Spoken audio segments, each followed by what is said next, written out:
Hey, welcome back to Coffee with Roscoe. We are talking about should Wyoming have a real estate transfer tax?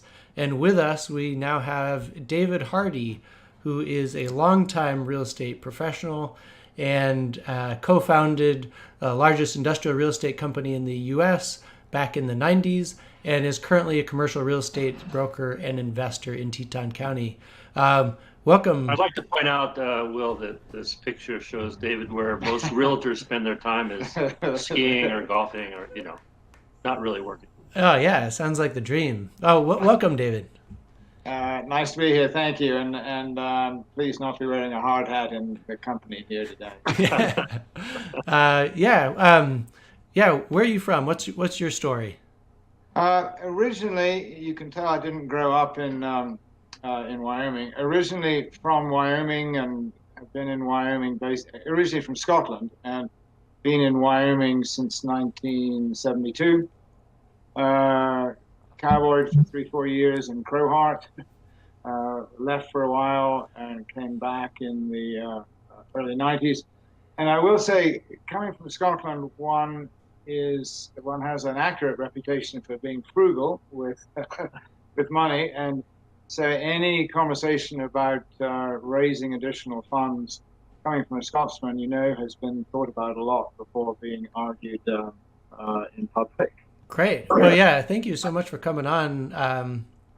We are going to just give a quick overview of what real estate transfer taxes are and what the attempts are in Wyoming. So, real estate transfer taxes are they happen at the time of sale, and they're a one-time deal, and they're different from property taxes that happen every year.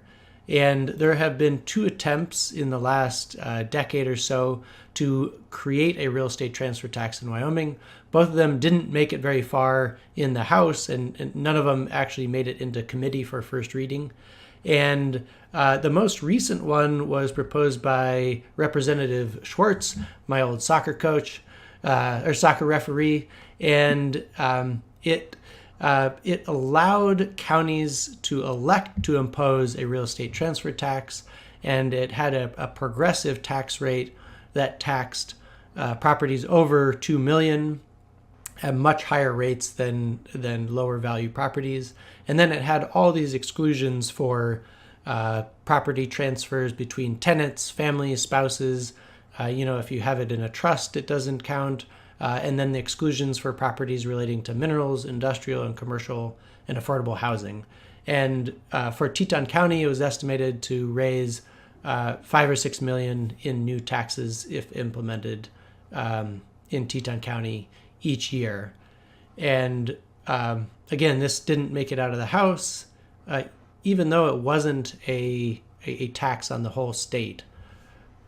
Yeah, Jim, do you remember this one? I heard about it. That was during the time that I was I was not in the House. Um, but once again, it failed to allow for local control, which was disturbing to me to hear about. So I think it's a good time to bring it back again. I think uh, yeah, local control was a big issue last session, so I imagine it'll come up again. Yeah. Yeah, it seems like if counties need it, they should be able to do it. But there's no state statute that lets counties impose this tax currently on the books. In other places, there are 38 states that have real estate transfer taxes. 6 of those have the sort of progressive rates that allow more expensive properties to be taxed more. In Oakland last year, there was a tax that did exactly this that passed, which essentially was revenue neutral, but removed a lot of the tax on the lower priced houses and moved that tax burden to the really expensive houses. And David, do you know of other places where this has been implemented and what the effects have been?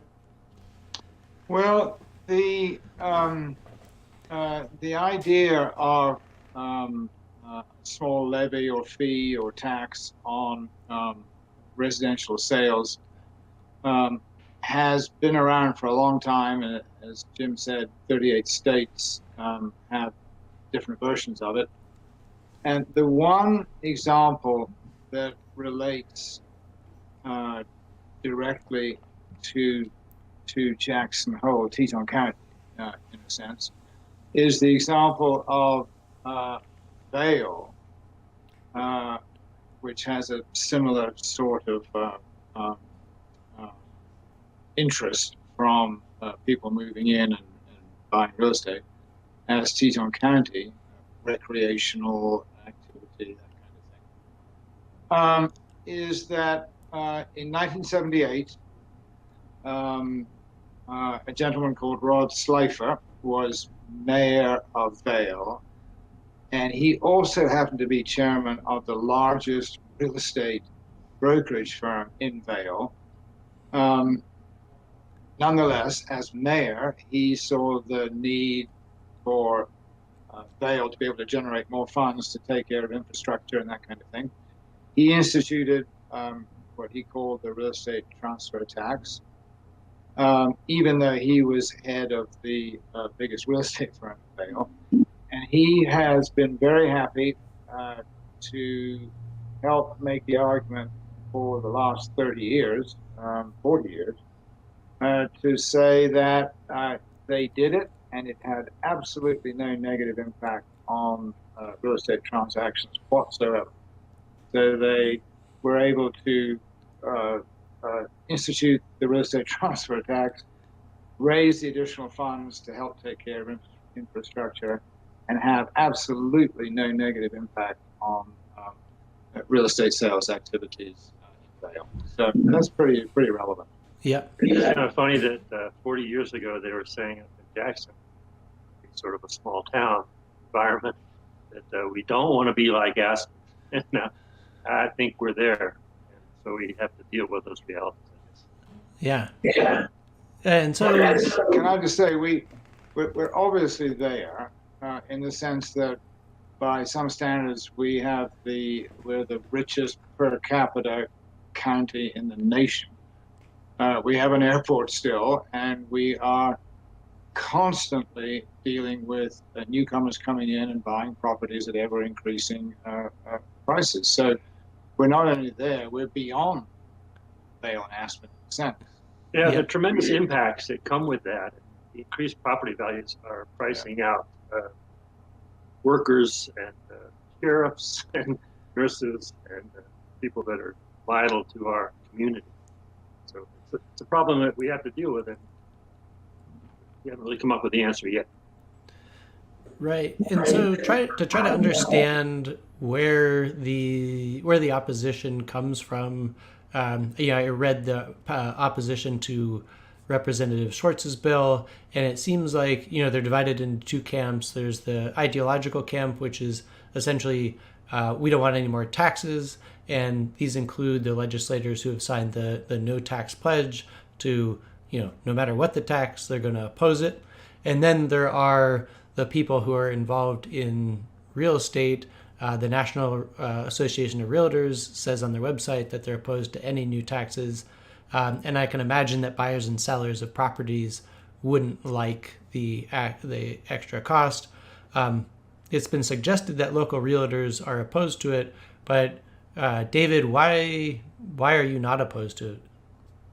Well, I would agree in your analysis about the two different areas of opposition. I would also like to say that the ideological objection to taxes, period, is all very well and good and makes a nice sort of soundbite. But when you're in this community and you go talk to the city manager, for example, for Jackson, the shortfall in terms of funds for basic infrastructure that creates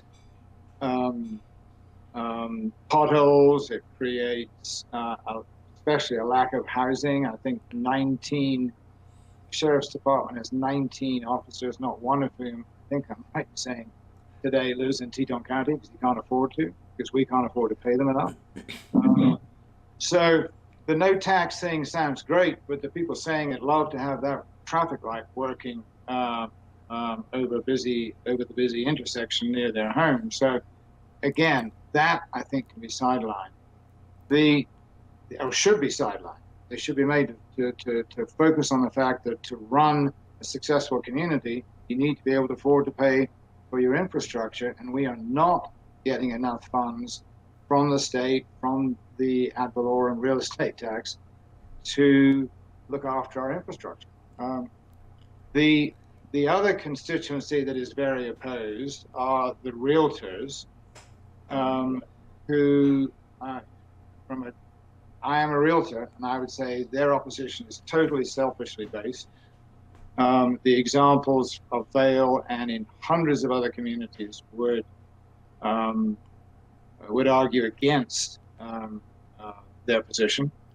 I actually think here in Teton County we have a lot of realtors who are not at all opposed.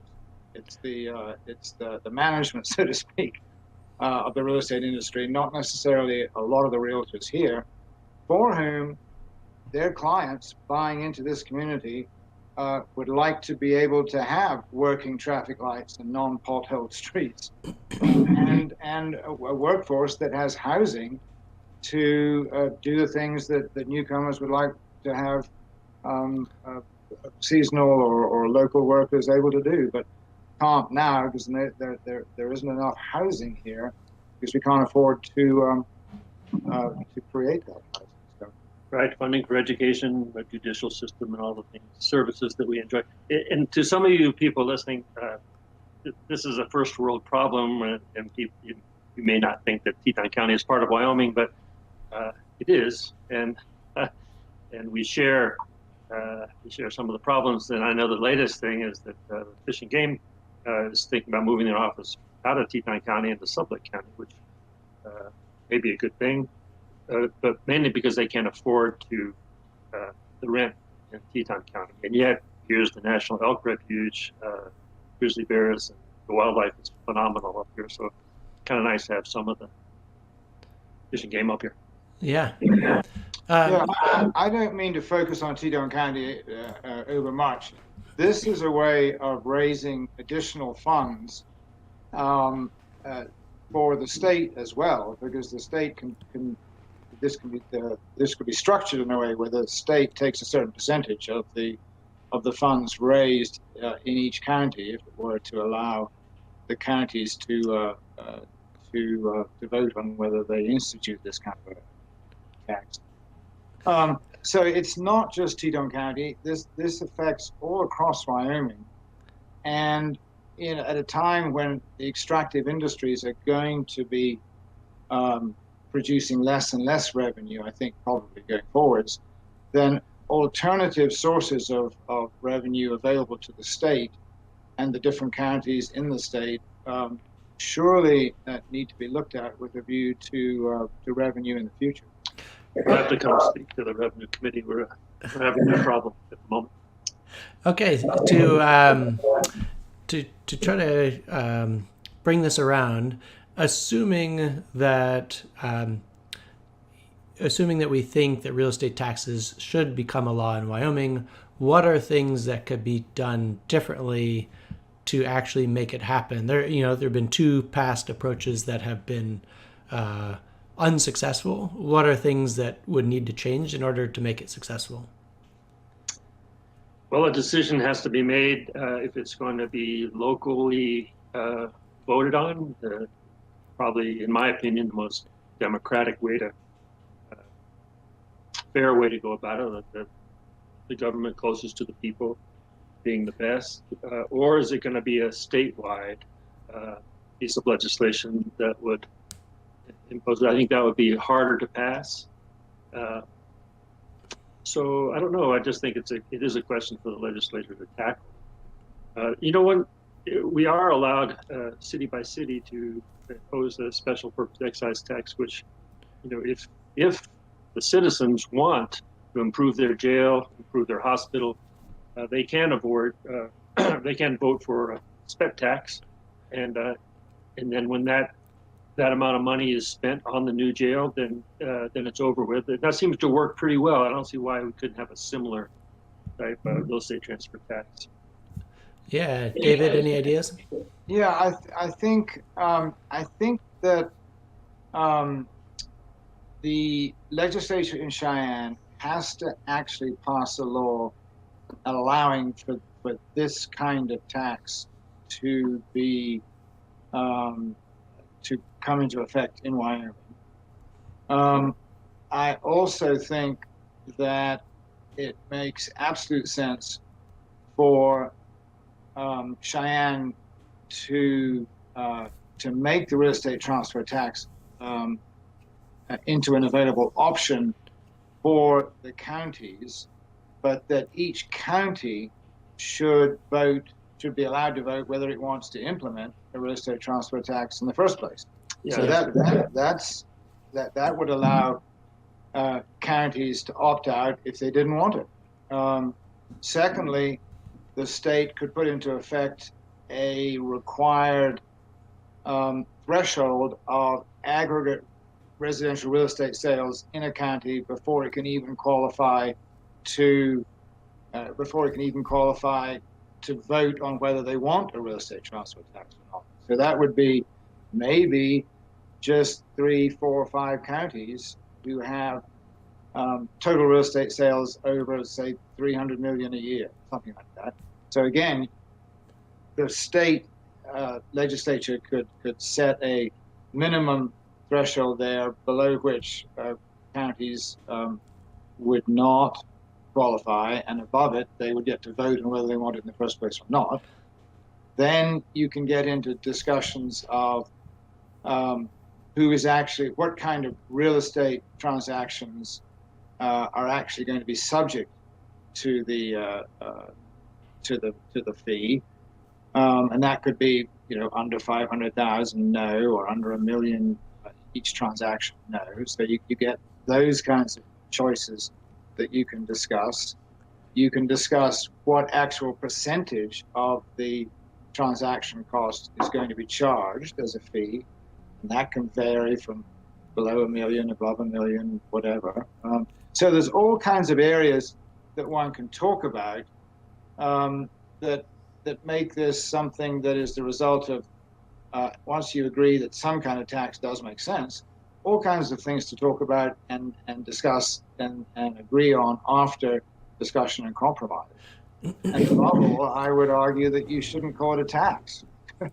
What are some other names? Like a real estate impact fee, a REIF, which is exactly what it is. It's trying to help cover the infrastructure costs of the community. So lots of ways you can approach this involving collective discussion.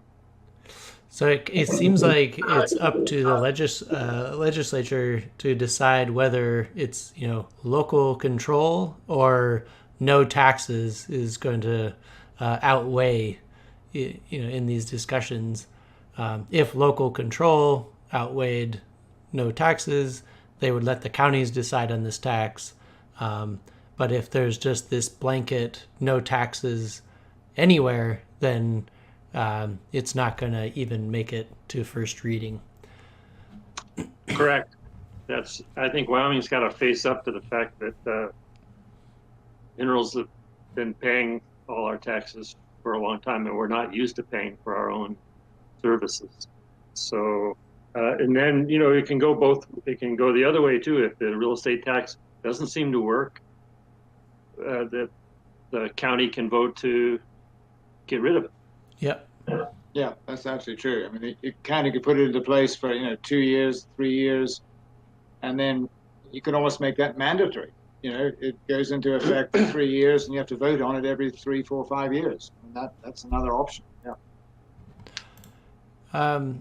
This is tangential, but there are several of these companies starting to allow investors to buy fractional ownership into residential properties.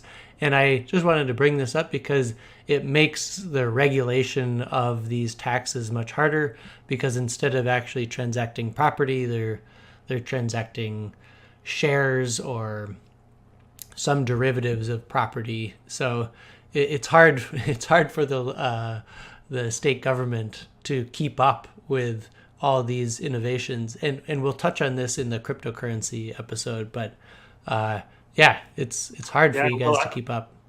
I don't think that this has hit Wyoming yet. However, we should be aware of all the market influences, and it's capitalism at work. So we don't want to put our head in the sand. To summarize, trying to answer the question of should Wyoming have a real estate transfer tax, it sounds like some counties want it, other counties don't. Right now, the state is currently saying that no counties are allowed to have a real estate transfer tax. In one sentence, what are your guys' views? Jim? Well, I think we should keep our eyes open, and I think we should. It's a tool that we could use. Being on the Revenue Committee, which is a brutal committee, at this point in time, we've cut more out of the state budget in the last, I think, 3 or 4 years when I was gone. I think in the history. I'm not positive about all that, but we've cut a lot, and so. Where's our end game? Do we want to just keep cutting, and where are we headed with that? Or do we want to pay for our own services? What services do we want? Right. David?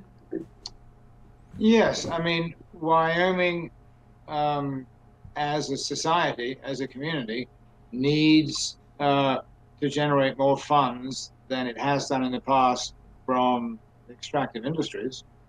And as Wyoming becomes more and more attractive to outsiders moving in, for example, some kind of real estate impact fee on transactions, it would be pretty small, could be an important source of revenue, for example, to help offset the lack of income tax and the incredibly escalating real estate ad valorem, just real estate taxes, which are having an incredible impact in some communities on just ordinary people who own houses and have been driven out of the communities because those taxes are going up so much.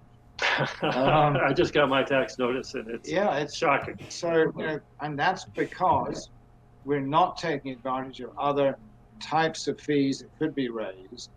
This is a relatively painless one, the real estate transfer tax, the real estate impact fee. And in terms of how we approach it, you do give each county the option of voting it in or not, so that it seems like it is very representative of the idea of more local control on the things that affect you in your community. It would raise funds. It would raise some funds for the state as well.